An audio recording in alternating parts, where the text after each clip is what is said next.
کیا کمی ہے ہماری زندگی میں؟ شاید توکل کی کمی ہے، قرآن پڑھنے کی کمی ہے، عبادات کی کمی ہے، حلال اور حرام کی پرواہ کرنے کی کمی ہے، نظروں کی حفاظت کرنے کی کمی ہے. ہماری زندگی میں کچھ کمی ہے جس کی وجہ سے ہم اللہ تعالیٰ کے اس اللہ تعالیٰ کے ناموں کی وجہ سے ہم we are not living to our فلسٹ.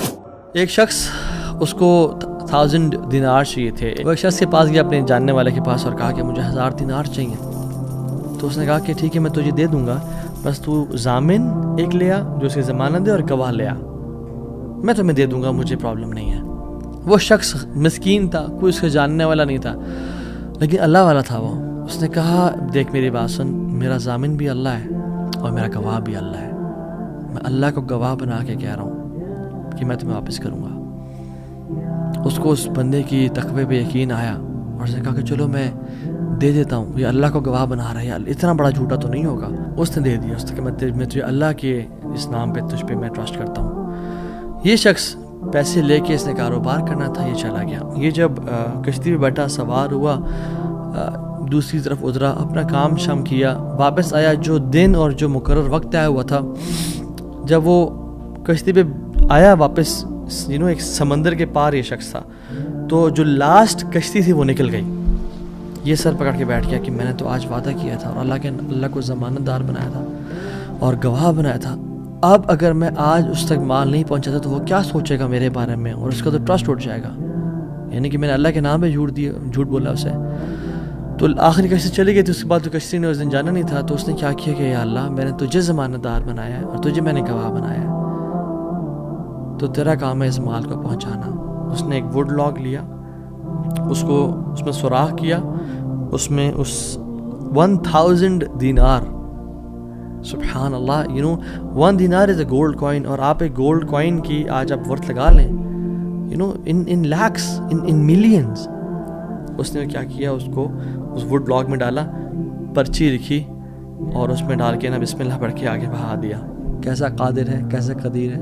اس نے اس ہواؤں کو رخ پھیر دیا اور وہ بندہ وہاں انتظار کر رہا تھا. اور اس کے بندے کے پاس وہ ووڈ لاگ پہنچا اور اس نے اس کو دیکھا، اس میں پرچی تھی اور پرچی نکالی اور اس کو کھول کے دیکھا کہ اس کے 1000 دینار تھے.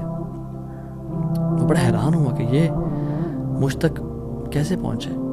خیر، یہ جو شخص تھا جس نے بیچے تھے، یہ اگلے دن دوبارہ جو سب سے پہلی کشتی ملی اس پہ روانہ ہوا اور اس بندے کے پاس پہنچا اور 1000 دینار لے کے الگ سے کہ پتہ نہیں وہ پہنچے نہیں پہنچے، میں اس کو اس کا حق تو دے دوں. اس نے کہا کہ یہ تمہاری امانت، معذرت تھوڑی تاخیر ہو گئی مجھ سے. کہتے ہیں تو کل تم نے مجھے پیسے نہیں بھیجے؟ کہتے میں نے بھیجے.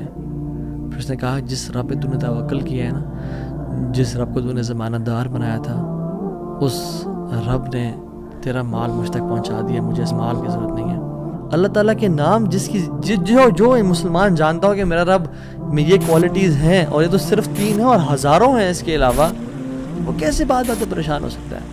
وہ کیسے انزائٹیز اور پریشانی سے گزر سکتا ہے؟ اس کو پتہ کہ میرا رب ہر چیز پر قادر ہے.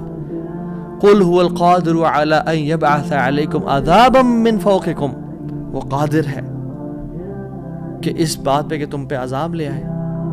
ان المتقین فی جنات ونہر فی مقعد صدق عند ملیک مقتدر.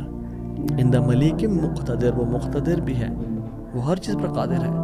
تبارک الذی بیدہ الملک وهو علی کل شیء قدیر، وهو علی کل شیء قدیر. وہ قادر بھی ہے، قدیر بھی ہے، مقتدر بھی ہے. تو پریشانی کس بات کی ہے جب ہمارا رب ہے اور وہ ہر چیز کو کنٹرول کر سکتا ہے، اور ہم اگر اللہ والے بن جائیں تو پھر آپ یقین جانیں کوئی مسئلہ نہیں رہے گا. ہر پریشانی کو وہ آسانی میں ایسے بدل سکتا ہے. اس نے صرف